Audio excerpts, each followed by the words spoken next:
So, I hope you can see oil pulsing out of there.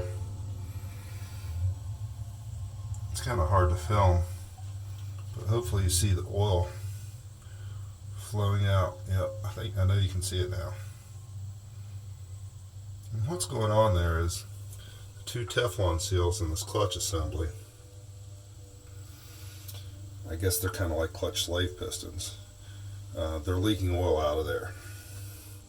And I've filled this hole with oil. And it leaks down. That's what you see leaking out of there. It leaks down, showing me that those two Teflon seals are bad. So, hopefully that's the culprit. I thought the valve body, steering valve body,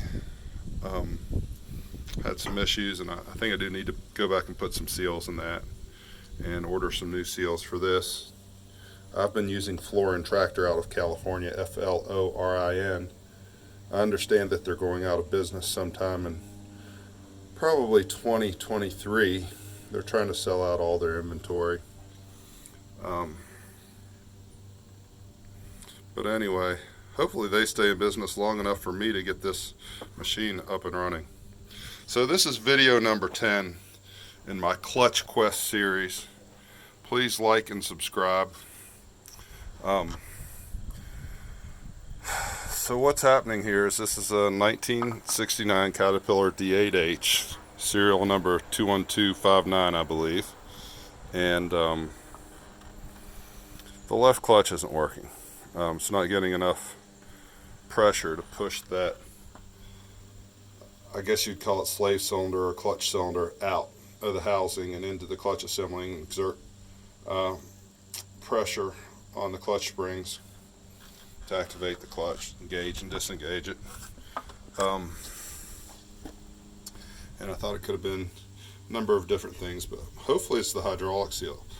Hopefully I don't have to get some kind of specialized tooling and pull this housing off, press it off, and hopefully I don't have to pull off this big shaft, pull off the ring gear and the pinion and check the bearings and the seals on them, because it does not appear to be leaking.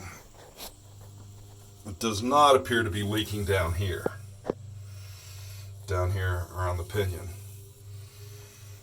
I'm sorry, around the big shaft that the ring gear goes on. Doesn't I guess that's the bull shaft, or I don't know what the hell they call that main shaft that goes through the back half of the machine and connects to both the brake and clutch assemblies. I think those seals and those bearings are good, hopefully. I'm going to go order some seals and have some friends come out later this week and give me their thoughts, but it takes some specialized tooling to pull all this stuff out of here and then press it all back on. It's friction fit tapered shafts, from the best that I understand. This housing specifically, that mounts on that flange. I'm going to try to film this and carefully remove the clutch. So yeah, here's the clutch piston assembly. So it's got this outer Teflon seal right here, and then the inner part of the clutch piston, it also has a Teflon seal right there, that white thing. So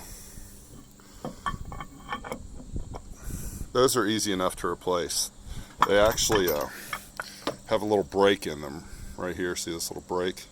And you just pop those out of there. And this one's got its little break in it as well right there. So that's the piston, that if you've got enough fluid pressure in the system, it will activate the clutch, engage and disengage the clutch. as desired, but right now I can't get my clutch to release or activate or engage, however you want to call it. But anyway, this whole housing, I think it takes like 50 or 60,000 pounds, 25 or 30 tons of pressure. It's friction fitted, I believe, right there. Now there are some threaded bolt holes there, so you can get it off there with those 3 threaded bolt holes. Just put a plate there and thread it out with some heavy duty all thread, some grade 8 bolts or something like that.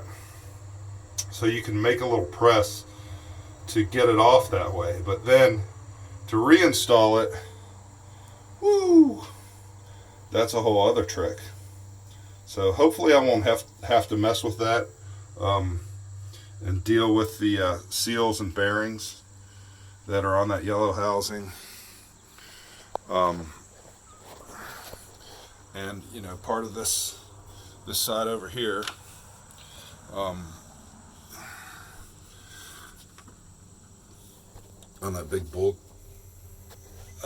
ring gear shaft, it doesn't look like that bearing set is leaking. So I don't know, man. Live and learn. I'm not a mechanic, and I kind of sort of play one on YouTube, and it rained for the last couple days. It gave me a break, and so I wanted to get out here and film video 10. Please like it, subscribe to it, and really hope I can get this thing fixed sometime this year, 2022. It's October 3rd, 2022 right now, and maybe in the next week or two I'll have this machine put back together with the clutch running. If not, it's taken me 6 months to kind of get to this part, and mostly this dozer's just kind of sat here idle, and I wasn't sure if it was going to end up at the scrap yard, for scrap. I bought it for a little bit less than scrap, but it seems like there might be a hell of a lot of life left in this dozer, and it's definitely a worthwhile machine to keep around, man. Even if I've got to operate this thing with just one clutch, I can do it, because I can turn right because the right clutch works. I can turn left if I back up and engage the right clutch and the right brake. It's not ideal, but the main thing is just to be able to move backwards and forwards and push a lot of dirt. Ideally I want the machine to work optimally, but can still get a hell of a lot done, as long as everything else holds up. But I thought it would be worthwhile seeing if there was something simple keeping the left clutch from working properly. If it does require tearing things down much more substantially, I'll just kind of go day by day, and if I can get the tools and get the consultation, the expertise to help me figure out what I need to do, then I'll do it. But and then I've got an excavator to work on. It works, but it definitely has its set of problems as well.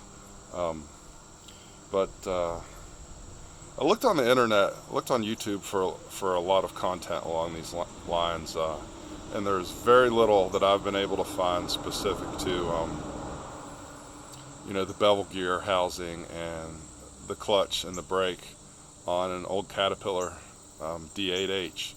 I found some Cat D6 stuff that was a little newer generation on a channel called Pakmude, Pakmude, Pakmude, and some kind of Asian channel, maybe Thai, or I don't know where those guys are out of, but there's plenty of dialogue. I just can't understand any of it. I don't speak whatever language they're in. And then there's a lot of Indian content. It looks like again, it's all different language stuff. The American speaking content that I've found has been a channel called Squatch 263 or something like that, and it's a guy rebuilding an old D2, a very old machine. I guess those things are like from the 40s, and there's a little bit of relevant crossover there. And then I saw another channel called Copperhead Marine, and I think that guy was rebuilding a D4 or something like that. So not exactly apples to apples comparison, and there's definitely very little content out there specific to getting into these kinds of issues with a 50-plus-year-old Caterpillar. You know, there's a little bit of Caterpillar repair content out there, but it seems to be for track excavators and loaders and stuff like that. But and there's a little bit of crossover between it. But hey, if you know some specific content that's relevant to what I'm trying to do, please let me know in the messages or send me a comment or something. However all that stuff works. But yeah, that's good news. Maybe it's just those old Teflon seals on the clutch. You know, wouldn't that be nice if that fixed it all up? This seal definitely looks like it's not out even with these or past these. It looks like it's well lower than the metal surfaces.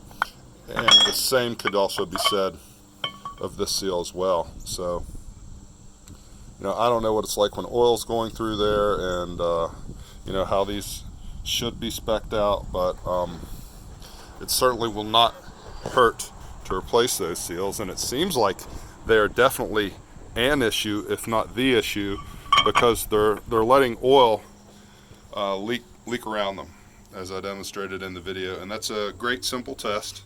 It's just to fill that hole up with some oil, because that's where the pipe comes down and sends the oil to the system, you know, the transmission oil, through the system to push the clutch out. And it can't do that very well if the seals are letting the oil leak by. So that was suggested by my buddy Marty to check that, and I'm glad we got that check in. And I'm gonna do it a few more times. I'm gonna put that clutch back in there and really just make sure that I don't have any oil leaking off the backside of this shaft. It didn't appear as though it was, but I'm gonna spend a little more time just to double, triple check it. All right, happy wrenching. Have a beautiful day. We've got one here in West Virginia. It's fall. Fall is falling. If you look around, you can see some of the trees are starting to give up their colors and lose their green. And we've got a nice blue sky with big white puffy clouds, and the sun is shining. All right.